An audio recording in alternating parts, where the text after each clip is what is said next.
Thank you. Let's continue with our discussion today. Our next guest is going to join us by video. Senator Tammy Duckworth has long been a friend of mine. Initially when she was Assistant Secretary of Veterans Affairs in Washington, D.C. She went back to Illinois, became congressman, is now back in Washington, D.C. as Illinois Senator. She has always been supportive of AAPI issues. She's very bright, spoken up on many issues that face us today. And it's my pleasure to introduce Senator Tammy Duckworth. Hello, everyone. Swadika. I hope you're doing as well as possible in these impossible times. You know, the American story as we know it would not exist without the strength of the Asian American community. In a very literal sense, Asian Americans helped to build this country, laying the railroad tracks, tilling the fields, starting the businesses, and picking up the rifles necessary to develop and defend this nation that we love. And even this past year, even as we faced so much bigotry and violence, our community has helped this country get through this national emergency. And that's thanks in part to activists like you. Now it's on us to keep our nation running in a different way. With Election Day less than a month away, I want to personally ask each and every one of you to make sure to make your voices heard at the ballot box. Voting is our duty. Voting is our privilege. Voting is our power. It's up to each one of us to wield that power, to make clear to the candidates running that the Thai American community has a voice, that our needs are important, and that if they want to be our representatives, they have to actually represent our needs. For those thinking of sitting this election out, please, please reconsider. By not voting, all that you're doing is voting for the status quo. All that you're saying is that you think things are going fine the way they are. Well, they're not. We need to make our voices heard at the ballot boxes. We need individuals in office who will look out for our interests, who will speak up for the underserved, often marginalized communities. And we need people in power who will never stoke the kind of xenophobia too many among us have suffered this past year.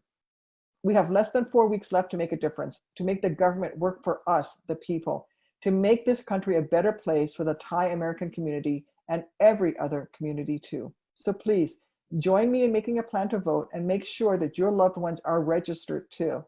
Campaigns have come down to a single vote before, and this year's election is far too important to let that happen again. Khop khun ka, and we'll see you soon. Thank you. Senator Duckworth. I wished I was able to ask her a few questions. I think she's got some pretty good answers. But we have a couple Democratic panelists. I talked about generations, and I think you'll see a difference in generation as we talk to these younger active people in politics. I'm going to first turn to Megan Scarborough, who lives in Indio, California. Some of you who don't know where Indio, California is, maybe Palm Springs, California will come to mind. They're right next door to each other. That was, Ian, one of the places I like to go golfing was Indio and Palm Springs. But Megan is a community service commissioner in Indio. She's been involved in previous campaigns for Congress and other campaigns. She's worked on campaigns. So we want to turn the time over to Megan and tell us about yourself and what you think about the current situation. Thank you so much, Floyd. Sawadika Tuk Kon. Again, my name is Megan Scarborough, and I am a second-generation Thai American, born and raised in the city of Indio, where I'm currently serving as a community services commissioner. Come January 2021, I will become the first Asian American and first Black American to assume the position of chairperson for my commission. Before serving my city, I already knew how much I wanted to help better my community, and I began working on Dr. Raul Ruiz's campaign, who is now in his 4th term as a congressman in California's 36th congressional district, after unseating Republican Mary Bono, who many of you might know had previously been our congresswoman for 16 years. I had a personal connection to Congressman Ruiz's platform, not just because both of us are products of our hometown being the Coachella Valley, or because we're both the UCLA alumni, but from the beginning, he spoke about our veterans and how our system only cares about active duty military, but when they return home with the scars and burdens of war, they're often forgotten. Much like Senator Tammy Duckworth, my father's a veteran of war and served in the Vietnam War. And without Congressman Ruiz, my father and many other veterans in my community would still not be receiving the help, aid, and services that they are entitled to. While I initially thought I would focus on the aspect of my involvement with my local government and explaining how much it directly affects your daily life, like Kuhn Henry had previously mentioned, I think at this point in time, in this pivotal election on a national level, I need to tell my story in that sense. Prior to my involvement in public service, my interest in political engagement began while initially studying music at UCLA. After enrolling in a race and politics course, I added a second major in political science. I was fortunate enough to develop strong relationships with several professors and teaching assistants that noticed my zest for politics and encouraged me to apply for numerous undergraduate research positions, which only deepened my curiosity. I was also able to finally connect to my Thai roots during my time in college. My mother immigrated to the United States in 1975 at 19 years old after meeting my father 2 years prior when he was stationed in Thailand during the Vietnam War at 20 years old. Like many immigrant parents, my mother never wanted me to have difficulties speaking English or relating to my peers at school. Therefore, she stressed assimilation and westernization. It was not until enrolling in Thai language 1 at UCLA that I finally felt a connection with the other half of my identity. Even still, my mom cautioned me that proper Thai people may not accept me because I was mixed, and more specifically, mixed with Black.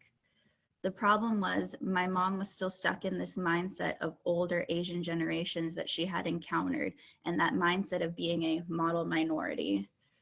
I believe that mindset may have worked for older generations, but this generation and future generations have a chance to be different and make a difference. And I've seen that firsthand.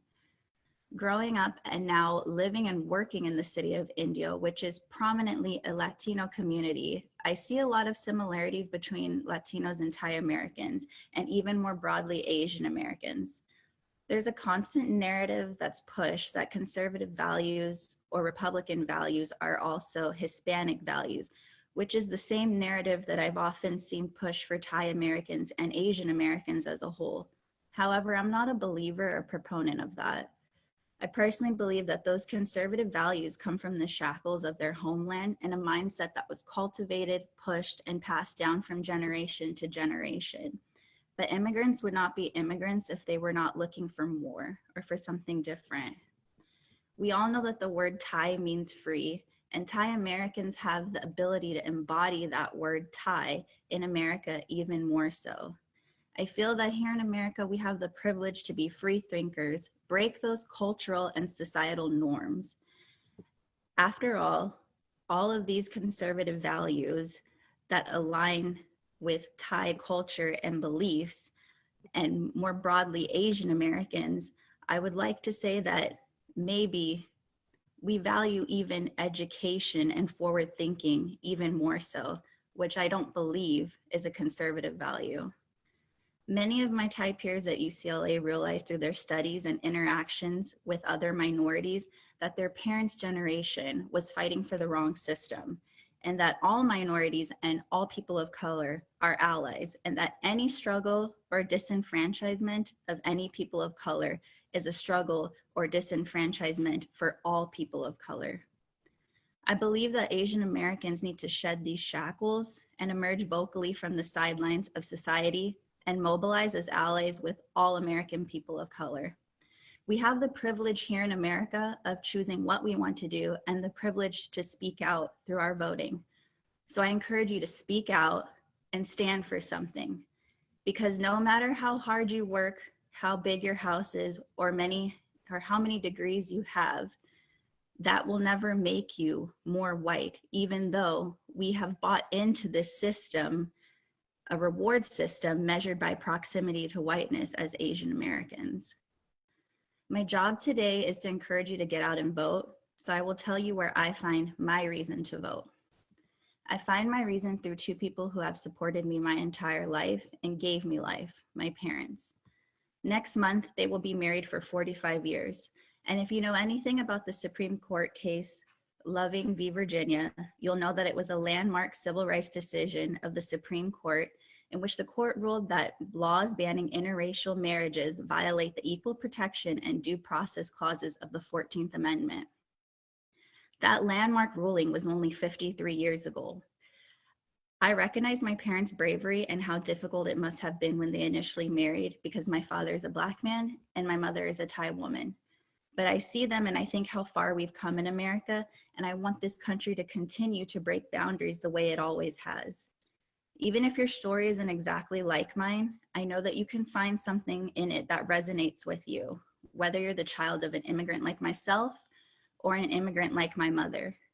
What has always made this country great was the celebration of our differences, not of our likeness and our thinking or appearances. And I encourage you to remember that and think about which candidate actually embraces those differences as you head to the polls.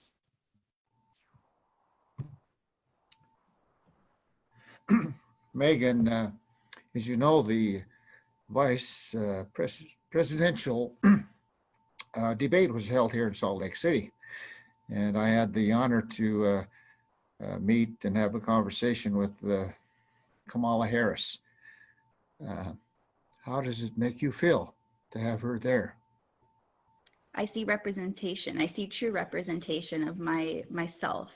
You know, growing up, like I said, in a predominantly Latino community, most of my locally elected leaders have been Latino or they've been Caucasian. So to see someone like Kamala on a national level makes me realize that there is no ceiling. There's no ceiling for me. There's no ceiling for people like me, and specifically for Asian Americans.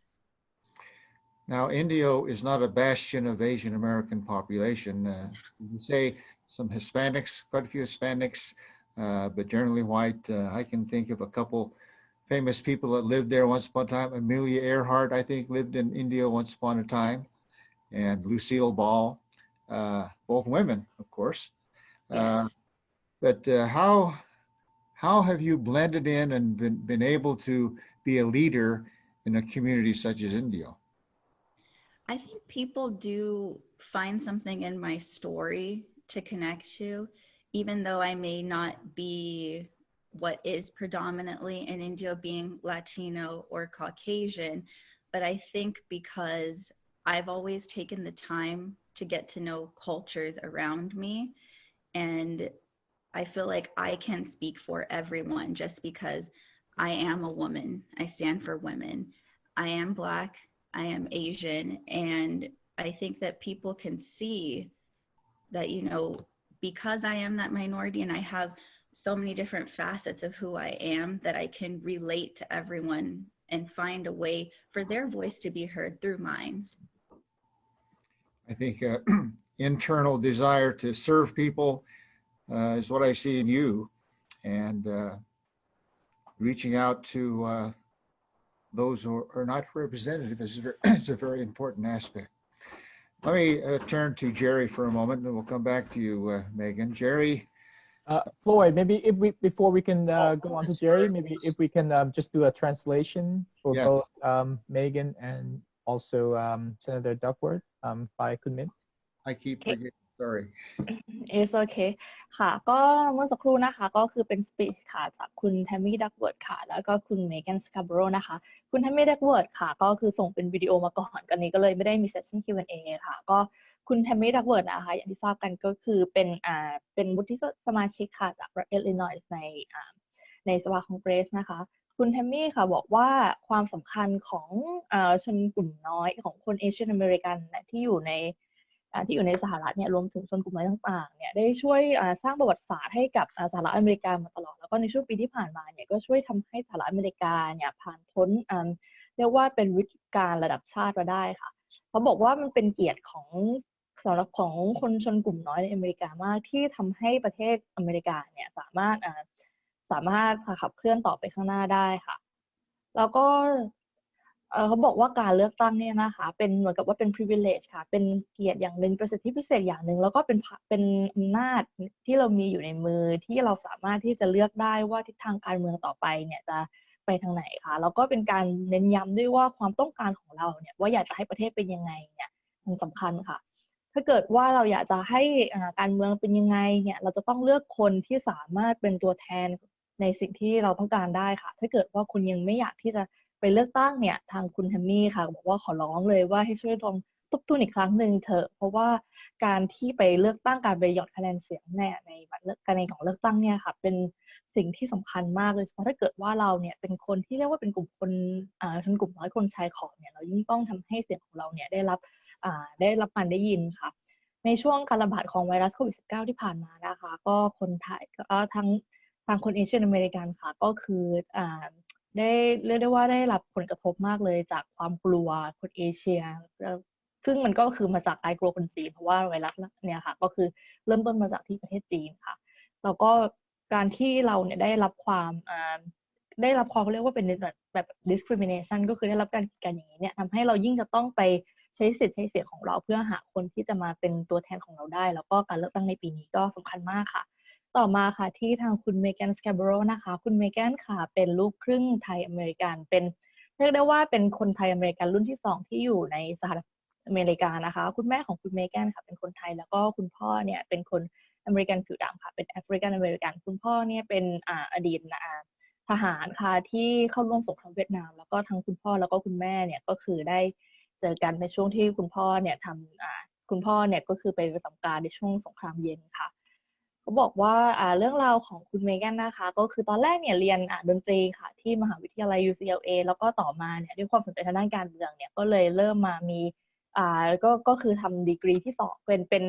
เอกที่2ค่ะเอกที่2ก็คือเป็นทางด้านรัฐศาสตร์แล้วก็การในช่วงเวลาที่เรียนที่ UCLA นี่เองค่ะที่คุณเมแกนเนี่ยก็เริ่มที่จะเข้าหารากเหง้าความเป็นไทยของตัวเองมากขึ้นก็เข้ามาเรียนวิชาภาษาไทยในความคิดเห็นของคุณเมแกนนะคะบอกว่าบอกว่ารุ่นคนในยุคนี้เนี่ยค่ะมีเรียกว่ามีโอกาสที่จะสามารถสร้างความเปลี่ยนแปลงได้ในประสบการณ์ของคุณเมแกนเองนะคะที่ทำงานแล้วก็ที่อาศัยอยู่ที่เอดิโอค่ะในแคลิฟอร์เนียเนี่ยบอกว่าเห็นความเหมือนกันมากเลยระหว่างกลุ่มคนลาตินอเมริกาแล้วก็กลุ่มคนเอเชียนอเมริกันค่ะเขาบอกว่าถึงกลุ่มคนที่เป็นคนที่เป็นผู้อพยพเนี่ยอาจจะมีแนวคิดในทางอนุรักษ์นิยมซึ่งอาจจะเป็นแนวคิดที่เขานำมาจากบ้านเกิดของเขาแล้วก็เป็นแนวคิดที่ถ่ายทอดกันจากรุ่นสู่รุ่นยกตัวอย่างเช่นคนไทยค่ะที่มาจากประเทศไทยเนี่ยอาจจะมีแนวคิดแบบอนุรักษ์นิยมที่เป็นทางคล้ายกับสังคมไทยแล้วก็อาจจะมีการถ่ายทอดความคิดนี้จากรุ่นสู่รุ่นจากคนไทยที่อยู่ในอเมริกาแต่ว่าอย่างไรก็ตามค่ะคุณเมแกนเนี่ยก็เชื่อว่าการศึกษาแล้วก็การที่คนกลุ่มนี้เนี่ยได้มาอยู่ที่อเมริกาเนี่ยจะทำให้เขาเนี่ยความสำคัญอย่างหนึ่งของคนที่เป็นกลุ่มคนผู้อพยพเนี่ยนะคะในสหรัฐเนี่ยก็คือเราจะต้องทำลายกำแพงที่เหมือนกับว่าเป็นกำแพงที่ว่าคนไทยเนี่ยจะต้องเป็นอย่างนี้จะต้องเป็นสังคมแบบนี้จะต้องเป็นวัฒนธรรมแบบนี้ก็บอกว่าสหรัฐอเมริกาเนี่ยมันเป็นพื้นที่ที่ทำให้เกิดความแตกต่างทางวัฒนธรรมทำให้เราสามารถออกนอกกรอบจากธรรมเนียมปฏิบัติหรือว่าภาพจำเดิมๆจากคนทั่วไปที่มองมาทางเราได้เพราะฉะนั้นคุณเมแกนนะคะก็เลยเหมือนกับว่าอยากจะกระตุ้นให้เราเนี่ยมองในให้เรามีค่านิยมแล้วก็มองภาพในด้านแตกต่างว่าในประเทศที่เปิดให้เป็นเสรีอย่างอเมริกาค่ะเขาบอกว่างานคุณเมแกนนะคะบอกว่างานของเขาตอนนี้เนี่ยก็คือจะกระตุ้นให้ผู้คนเนี่ยไปใช้ใช้สิทธิ์เลือกตั้งกันค่ะในประสบการณ์ของคุณเมแกนเองเนี่ยเขาบอกว่าได้ก็รู้เลยว่าการเติบโตมาในสังคมที่คุณพ่อเป็นคนผิวดำแล้วก็คุณแม่เป็นคนไทยเนี่ยเขาบอกว่าก็รู้ว่าการเติบโตมาในฐานะที่ทั้งคุณพ่อคุณแม่เนี่ยเป็นคนกลุ่มน้อยในอเมริกาเนี่ยมีความยากลำบากยังไงค่ะเขาอยากจะเห็นการเปลี่ยนแปลงแบบครั้งใหญ่เลยในประเทศนี้แล้วก็ในช่วง Q&A นะคะคุณฟลอยด์ค่ะก็ถามคุณเมแกนว่ารู้สึกยังไงบ้างกับ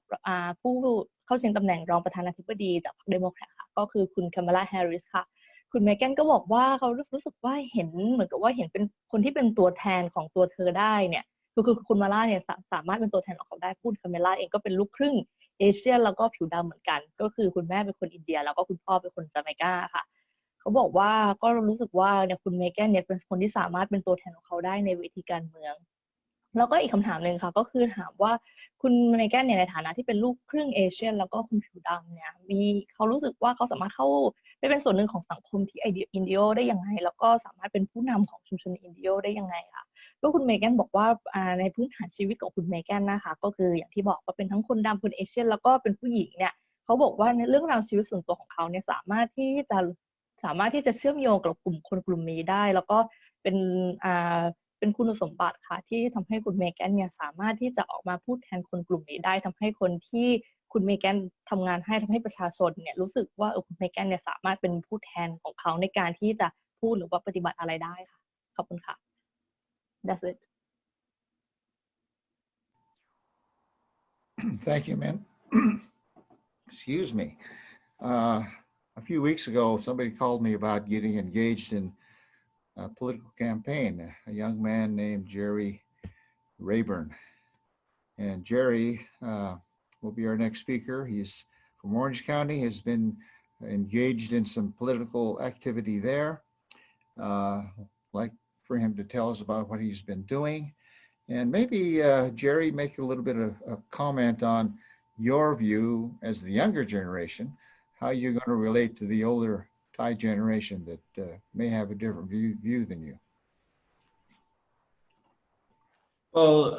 thank you for having me on this summit today. I appreciate everyone's comments and perspectives.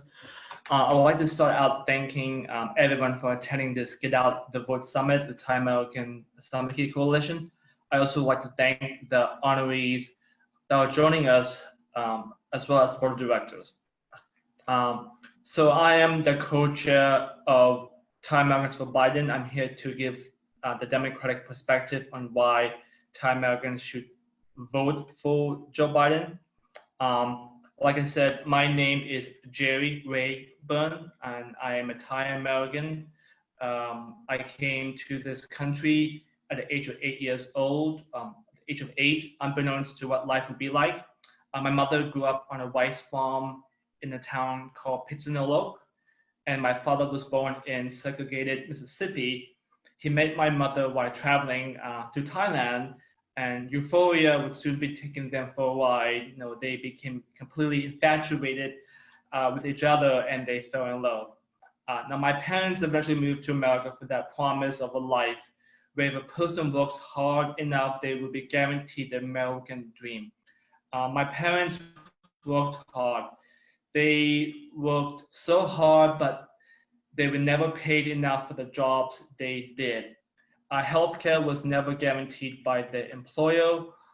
And just over 10 years after we moved to America, my family lost our house in the financial crisis of the 2000s. The financial crisis bombarded the housing market with tens of thousands or even tens of millions of foreclosures. The boom, one house destroyed by the markets. Boom, there goes a family of 4 homeless. And here comes another torpedo being launched on an Asian American family of 5 who saved so much for a better life in America, only to realize that it was gone, that life which they saved so much for was gone. The American dream was gone. So an entire set of houses was detonated for foreclosure. So this was a war on American working families, but instead of soldiers, it was the banks that were coming after our families. So the housing market continued to explode with home losses after one another. And what remained would be the clothes on our backs and our luggage. Now my parents separated. My Thai mother cried. She said if she knew what life would have been like in America, she would have never come here. She was a housewife, a homemaker. She was able to get a job from a job agency. They always placed her with temporary work, and she was frequently laid off. They never gave her health care. she now made enough money that she at least qualified for Medi-Cal, California's Medicaid for low-income individuals. On October 31st, 2016, Halloween, just a few days before the election, my mother experienced severe back pains that she was diagnosed with kidney stones. She became so sick that she was immediately placed into the intensive care unit at the hospital overnight. But the next morning, she was dying. My mother was dying. Her blood pressure dropped dramatically. She was dying. I thought I was going to lose her. The doctor immediately administered pressors, a group of medicines that contracted, tightened blood vessels, and attempted to raise my mother's blood pressure. All the blood was running through her vital organs, her heart and her brain, in a race to save her life. I did not understand what was happening. Everything was unraveling so fast. All I knew that she was dying. I did not know how to contact my mother's relatives in Thailand or where to even find them. None of my mother's relatives are here in the United States. Thai was my first language, but I was not fluent as I once was, and I wonder how I would struggle to communicate with them if I had to break the news of my mother's death. My mother would live. As a consequence of the process, her extremities, her hands and feet had to be completely amputated, chopped, cut, sliced, saw off, whatever word you wish to use. Her hands and feet were gone from her body. My mother is a quadruple amputee. She's now shorter than she was before, no longer able to do some of the things a woman like her is able to do. She can't get a manicure. She can't get a pedicure. She can't drive. She can't swim. She can no longer work. My mother is well. She's healthy despite her limited limbs. But I need to ask, is this what America is like? The promise of a dream only to turn into a tragedy where opportunities are few and working people are treated with contempt. My mother's health catastrophe became the catalyst to propel me to become more active in politics. It made me realize the importance of healthcare as a human right. The COVID-19 pandemic has also made things financially more difficult. In October 2019, I was working as a 1099 Postmates delivery driver when I finally landed a job at a mortgage servicing company in Irvine. Unfortunately, 6 months later, I was laid off because the pandemic dramatically reduced the volume of business. I now share a single room with my mom, my brother, my sister, in another family's house. Immediately, I was able to get on Medicaid and food stamps. If it wasn't for that social safety net and having to depend on those benefits, I wouldn't be able to survive. I would be at the mercy of the COVID-19 pandemic. These experiences are the reason why I work so hard at school and in my jobs in communities that I can achieve for my parents what they couldn't achieve for themselves, the American dream. That at this moment is under assault by the Trump administration. This is why I'm asking you today to support and vote for Joe Biden for President of the United States. Joe Biden has a plan for Thai Americans. He will protect Americans' healthcare by protecting pre-existing conditions and allowing a Medicaid public option plan for the most vulnerable Americans. If my mother never had that public option, she would have been financially devastated, or worse, she would have died. Joe Biden also has a plan for Thai Americans and their families that want to buy their first homes and build wealth by creating a new tax credit of up to $15,000. And he will also create a new renter's tax credit to help low-income families. And as Thai immigrants, we either came to this country alone as young adults or as children of our parents to obtain the American dream. Joe Biden will support family-based immigration and preserve unification as a principal part of our immigration system, which includes reducing the family visa backlog. But the American dream needs to be more than a dream. It needs to be a promise that if we work hard enough, our country will reward us what they promise. The American dream needs to be an American promise, a guarantee that no matter what happens, our country will be there for us during troubled times,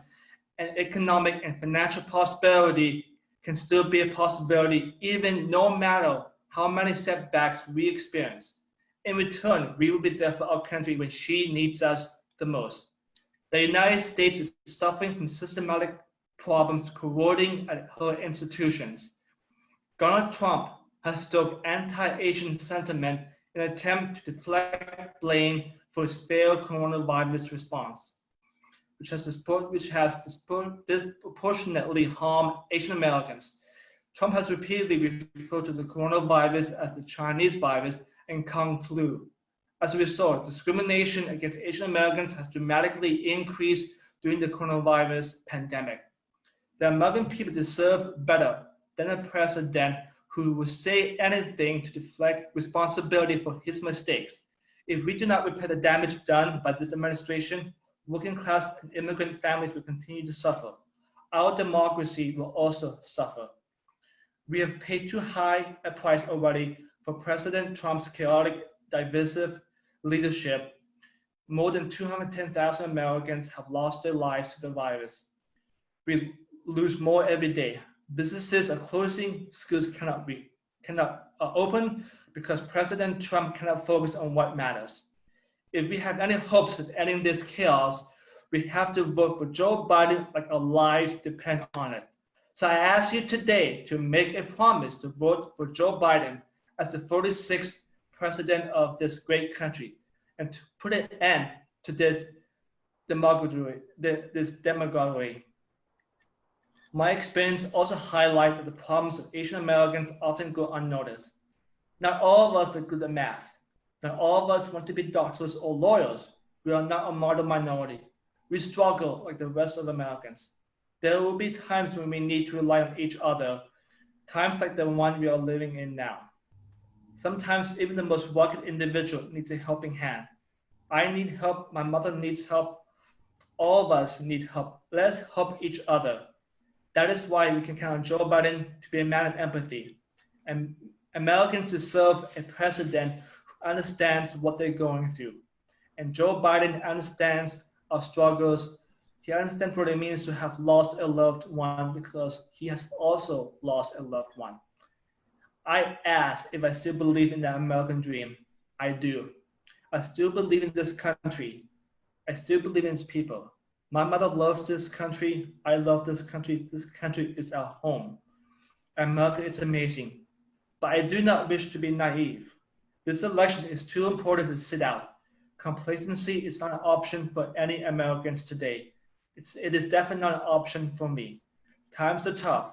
but I will not be demoralized. I will not be defeated, and neither should you. Instead, let us persist together. Let us struggle together to make America better. Thank you, and please vote for Joe Biden. Jerry, thank you for that story. It was very heartwarming. Mint, can you do the translation and we'll come back and ask a couple questions. โอเค sure so ก็เมื่อสักครู่นี้นะคะก็คือเป็นคุณเจอรี่เรเบิลค่ะก็คือเป็นโคแชร์เป็นหัวหน้าร่วมนะคะของแคมเปญของคนไทยอเมริกันค่ะที่สนับสนุนคุณโจไบเดนให้เป็นประธานาธิบดีคนต่อไปค่ะก็คุณเจอรี่นะคะก็เริ่มเรื่องค่ะด้วยการเล่าเรื่องของเขาที่ประสบการณ์ที่อยู่ในที่อเมริกาค่ะคุณเจอรี่ค่ะเป็นลูกครึ่งไทยอเมริกันค่ะคุณแม่เป็นคนไทยโตที่พิษณุโลกแล้วก็คุณพ่อก็เป็นคนอเมริกันนะคะเป็นมาจากรัฐมิสซิสซิปปีค่ะก็เจอกันตอนที่คุณพ่อเนี่ยกลับไปเที่ยวที่ไทยค่ะคุณเจอรี่มาอยู่ที่อเมริกาตอนที่อายุ8 ขวบค่ะคุณพ่อคุณแม่ของคุณเจอรี่เนี่ยทำงานหนักมากแต่ว่าก็ไม่เคยได้รับรายได้มากพอมากเพียงพอค่ะแล้วก็พอมาถึงที่อเมริกาเนี่ยก็เสียบ้านไปค่ะในช่วงที่เกิดวิกฤตทางเศรษฐกิจขึ้นคือเหมือนกับว่ามาที่อเมริกาเพื่อที่จะเหมือนกับว่าใฝ่ฝันว่าจะมาเจออเมริกันดรีมเนี่ยนะคะก็คือเป็นแนวคิดเป็นอุดมการณ์ว่าถ้าเกิดมาที่สหรัฐอเมริกาซึ่งเป็นประเทศที่เปิดพื้นที่เสรีแล้วก็ให้โอกาสกับคนเนี่ยถ้าเราทำงานหนักมากพอเนี่ยเราก็จะประสบความสำเร็จในชีวิตคุณเจอรี่แล้วก็ครอบครัวเนี่ยก็มีความคาดหวังมีอเมริกันดรีมในลักษณะนั้นเช่นกันแต่ว่าพอเจอวิกฤตการณ์ทางเศรษฐกิจค่ะบ้านก็ต้องเสียไปค่ะก็เลยรู้เลยว่าอเมริกันดรีมสำหรับพวกเขาเนี่ยก็คงจะหายไปแล้วก็ต่อมาค่ะคุณพ่อกับคุณแม่เนี่ยก็แยกทางกันตอนนั้นคุณแม่เนี่ยเป็นแม่บ้านแล้วคุณแม่ก็บอกว่าถ้าเกิดว่ารู้ว่าเป็นอย่างนี้เนี่ยก็คงอาจจะไม่จะมาที่อเมริกามากกว่าคุณแม่ก็พยายามหางานทำหลายครั้งค่ะแต่ก็ถูกให้ออกจากงานแล้วก็ไม่เคยได้รับประกันทางสุขภาพเลยต่อมาค่ะคุณแม่ก็คือป่วยเป็นนิ่วค่ะในไต แล้วก็ต้องเข้าห้อง ICU แล้วก็ตอนนั้นเนี่ยอาการหนักมากต่อมาคุณแม่ก็ก็คือหลังจากที่คุณแม่ออกมาจากโรงพยาบาลแล้วเนี่ยก็ด้วยความที่ตอนนั้นค่ะป่วยด้วยอาการหนักเนี่ยทำให้คุณแม่เนี่ยไม่สามารถที่จะใช้ชีวิตประจำวันแล้วก็ทำงานได้ตามปกติเหมือนที่เคยทำมาก่อนค่ะแล้วก็ในช่วงที่เกิดการระบาดของไวรัสโควิด -19 เนี่ยนะคะทำให้ชีวิตของครอบครัวคุณเจอรี่เนี่ยยากลำบากยิ่งขึ้นไปอีกค่ะคุณเจอรี่ได้งานทำที่เมืองเออร์วินที่รัฐแคลิฟอร์เนียนะคะแต่ว่าก็ทำได้เพียงแค่6 เดือนค่ะก็ถูกให้ออกจากงานเพราะว่าการระบาดของไวรัสทำให้เศรษฐกิจเนี่ยแย่ลงมากค่ะคุณเจอรี่บอกว่าในสถานการณ์แบบนี้เนี่ยนะคะที่คนไทยอเมริกันแล้วก็คนอเมริกันที่เป็นคนกลุ่มน้อยในสหรัฐเนี่ยได้รับความยากลำบากเนี่ยเขาบอกว่าสนับสนุนให้คุณโจไบเดนเป็นประธานาธิบดีค่ะเพราะว่าคุณไบเดนเนี่ยมีแนวคิดแล้วก็มีนโยบายเนี่ยที่จะช่วยเหลือคนไทยอเมริกันที่อยู่ในสหรัฐนะคะมีแผนก็อย่างเช่นมีแผนที่จะช่วยเหลือครอบครัวที่ได้รับรายได้ต่ำมีแผนที่จะช่วยเหลือคนไทยอเมริกันแล้วก็คนชนกลุ่มน้อยที่จะทำให้พวกเขาเนี่ยซื้อบ้านหลังแรกได้ง่ายขึ้นค่ะเขาบอกว่าก็คุณเจอรี่นะคะยังมีความคาดหวังค่ะว่าอัตลักษณ์ของความเป็นคนกลุ่มน้อยในสหรัฐอเมริกาเนี่ยแล้วก็ความรุ่งเรืองทางเศรษฐกิจของอเมริกาเนี่ยยังสามารถที่จะกลับคืนมาได้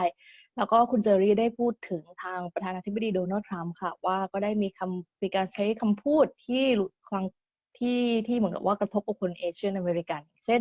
มีการเรียกตัวไวรัสโควิด -19 ว่าเป็นไชน่าไวรัสหรือว่าเรียกว่าเป็นกังฟลูเป็นการเล่นคำกับคำว่ากังฟลูนะคะคุณเจอรี่บอกว่าเราเนี่ยควรที่จะได้รับประธานาธิบดีที่ควรจะมีประธานาธิบดีที่สามารถเป็นตัวแทนที่จะนำเสนอคนกลุ่มน้อยในอเมริกาได้มากขึ้นค่ะเขาบอกว่าในช่วงการบริหารของรัฐบาลปัจจุบันนะคะตอนนี้มีผู้เสียชีวิตจากไวรัสโควิด -19 มามากกว่า 200,000 คนแล้วก็ธุรกิจแล้วก็โรงเรียนหลายแห่งเนี่ยก็ยังกลับมาเปิดได้ไม่ได้ตามปกติค่ะเพราะว่าไวรัสเนี่ยระบาดหนักก็คุณเจอรี่เชื่อว่าในสถานการณ์แบบนี้ค่ะคุณโจไบเดนเนี่ยจะเป็นประธานาธิบดีแล้วก็เป็นผู้นำที่ดีได้ในถ้าเกิดว่าได้รับการเลือกตั้งนะคะแล้วก็คุณเจอรี่บอกว่าคนเอเชียนอเมริกันเนี่ยไม่ได้ตัวตนจริงๆของคนเอเชียนอเมริกันเนี่ยไม่ได้มีภาพจำเหมือนที่หลายคนจะจำกันคนอาจจะคิดว่าคนเอเชียนอเมริกันเนี่ยจะต้องเก่งเลขมากหรือว่าแบบว่าฉลาดมากปราดเปรื่องได้เป็นหมอได้เป็นทนายเขาบอกว่าคนเอเชียนอเมริกันจำนวนมากเนี่ยก็บอกว่าเจอความยากลำบากจากอุปสรรคในการใช้ชีวิตในสหรัฐค่ะเพราะฉะนั้นในช่วงเวลาแบบนี้เนี่ยเราจะต้องช่วยกันให้มากที่สุดแล้วก็สนับสนุนคุณโจไบเดนให้เป็นประธานาธิบดีคนต่อไปเขาบอกว่าคุณเจอรี่เองนะคะถึงจะเจอประสบการณ์ความยากลำบากในสหรัฐอเมริกามาประมาณหนึ่งเนี่ยแต่ว่าคุณเจอรี่ค่ะก็ยังเชื่อในอเมริกันดรีมยังเชื่อในคุณค่าของคนอเมริกันอยู่คุณเจอรี่ก็ทิ้งท้ายค่ะว่าคุณเจอรี่ยังรักประเทศนี้แต่ก็ไม่อยากที่จะคิดแบบไร้เดียงสามากเกินไปเชื่อว่าเวลานี้ค่ะเป็นเวลาที่จะต้องร่วมมือกันเพื่อที่จะทำให้สหรัฐอเมริกาเนี่ยกลับมารุ่งเรืองเหมือนเดิมเพื่อทุกคนในอเมริการวมถึงเพื่อชนกลุ่มน้อยในอเมริกาค่ะค่ะ that's it Thank you very much, Mint. I want to just make an observation and ask a question to these two. Previous to Mr. Ruiz being the congressman in the Coachella Valley, Mary Bono, her husband, and it was a long succession of Republican congressmen in that Coachella Valley. As we look at the Orange County has been a very red area for many, many years, but in the recent elections, we've seen some state legislators and some members of Congress being elected from the Democratic Party. So we see that Orange County is turning a little purple also. I'd like each of you to sort of comment as to why you think this is happening. Is the Democrats getting stronger hold in those areas? Why is that happening? Megan, let's start with you. Certainly. I really think it's about millennials like myself and now even Gen Z kids getting more involved. And I think it's through social media. They're finding out more about people's platforms and that they need to be involved. We can't just ride on the coattails of boomers and Gen X and expecting them to keep voting. Otherwise, things will continue the same. I think they've also realized that they can't sit out on elections like maybe they have in the past. I know that was definitely what it was in the Coachella Valley, that it was a strong conservative Republican group of voters that continually voted for Mary Bono over and over, even though maybe she wasn't even very present in our local government. But seeing someone like Congressman Raul Ruiz, who is a child of migrant farm workers and, you know, getting himself to university and then through medical school at Harvard, and keeping a promise to come back to this valley and to help people that are much like him. I mean, right now with COVID-19, yes, he's a congressman. Yes, he's flying back and forth between the district here in DC. But what everyone else doesn't see is that anytime that he's here in this valley, he's doing rapid testing for our migrant farm workers because he realizes their importance. And, you know, they're disproportionately affected. They're working in close conditions to provide food on our tables. They're essential workers, and that's why they need that testing. And without them, none of us would have food on our tables. And I think that him connecting with people like that has really spoken to a younger generation because they've seen where their parents came from and they want to progress the way in which he did. And people like Mary Bono don't speak for us anymore. She might have spoken to an older generation that these are American values, whatever those are. But like I said before, our differences is what makes us stronger, not our likeness. Thank you, Megan. Jerry, would you respond? Well, I would say it's because there's a generational difference as well. I would say that as we millennials and Generation Z have come of age and we went to school with different groups of people, with Latinos, with other Asian Americans, with African Americans. We see there is some similarity in our struggles, in our stories, and we grew up during a time of like great inequality. Like I said, with my family situation, losing our house, and my mother's health catastrophe, and obviously 9/11 and the Iraq, when that was a lie, there was no WMDs. So those events shape our political perspective, how we believe, what we think about the world. So I am a liberal, I am a Democrat, I am a progressive because of those events. I believe in social justice. I believe in the things that should be guaranteed based on my experiences. And I believe that the idea of conservative values has been, it's not what it is. I believe that providing healthcare and taking care of your families, providing some essential basic needs are conservative values. I think that providing healthcare as a human right to that families are taken care of are conservative values. We talk about conservative values, but not providing some fundamental basic rights so that we can have families, that we can have healthy families, by not providing those basic human rights. I have to question the idea of conservative values, because conservative always emphasize family values, but how can you be for family values if you don't take care of your families by taking care about giving healthcare to the most marginalized communities, taking care of the homeless, the poor people. So we need some basic fundamental rights to be guaranteed: healthcare, education, housing. So I am a progressive, and I think because we have a bigger, the Democratic Party is the big tent party, and we believe in mobilizing support for issues across, racial, gender. We want,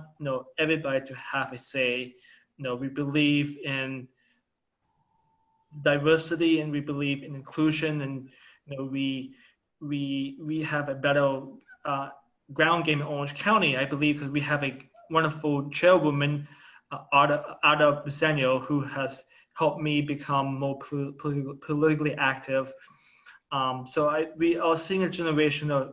change between older Asian Americans and younger Asian Americans.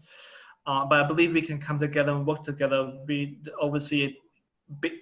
baby boomers, older Asian Americans are affected by the coronavirus pandemic. They're likely to contract COVID-19. So I asked baby boomers who are on Medicare right now, if you didn't have the option of having Medicare during this time, do you think how would that affect you? How would that change your perspective? Thank you, Jerry. Appreciate that. You know, you look at the participants today, we have the younger generation, very enthusiastic. We have some immigrants that took it upon themselves to be the first in their community to run. So I think the Thai community at this stage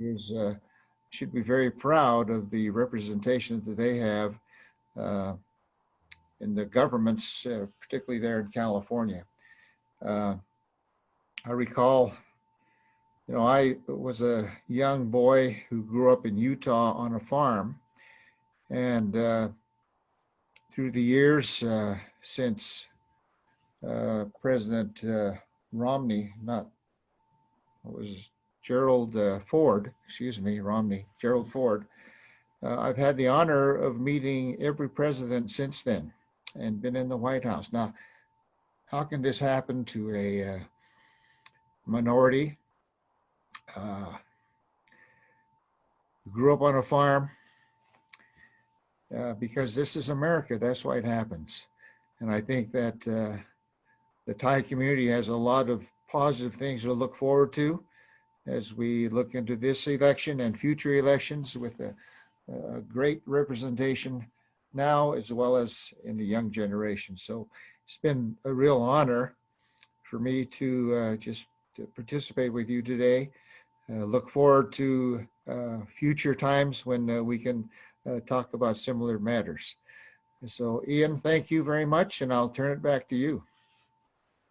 All right, thank you so much, Floyd, and thank you to all of our speakers for being here with us today, and also for our audience for tuning in. I also would be remiss if I didn't thank our volunteers, the board members. We are a 100% volunteer organization, and the board members have worked really hard in organizing this event and the future events that we have. If anybody interested in getting involved in any of our future program, I encourage you to reach out to us so that we can try to get you involved in the one of our committees. In addition to this event, we have a tentative date for a future event which will be coming up in early November.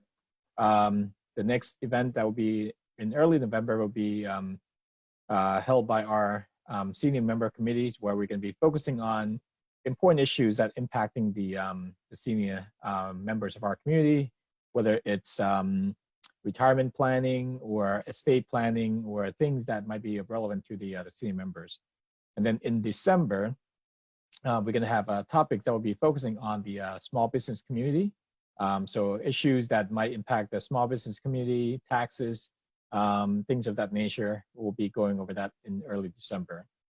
And sometime in early January, the fourth committee that we have is the immersion leaders. So the youth development and also getting our younger generation to focus on community organization. We will be discussing those issues in early January. So with that, I want to thank all of you for coming on, and also want to really thank Kun Mint for a wonderful job translating. You are such a professional.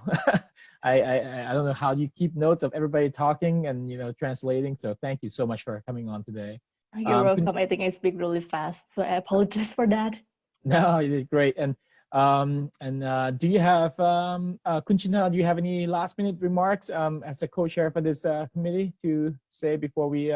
close out? Oh, I would like to say that what a wonderful discussion and inspiring story. I want to say thank you to all our board members for helping us pull this event together and to all our speaker and moderator. And ขอบคุณมากนะคะประชาชนที่ได้ดูงานกันวันนี้นะคะ and we hope that คุณจะออกไปเลือกตั้งกันนะคะ get out and vote นะคะ And lastly, thank you, Floyd. Thank you. Yeah. What a wonderful job as a moderator. Your wealth of experience and knowledge on these various topics and issues really help us to navigate a conversation in a meaningful way. So thank you. Pleasure was mine. Thank you. All right. Well, ladies and gentlemen, it's a pleasure, and we'll see you again next month when we have our next webinar. Thank you. Bye-bye. Bye. Thank Bye. you. Sawasdee krab. thank you Yeah.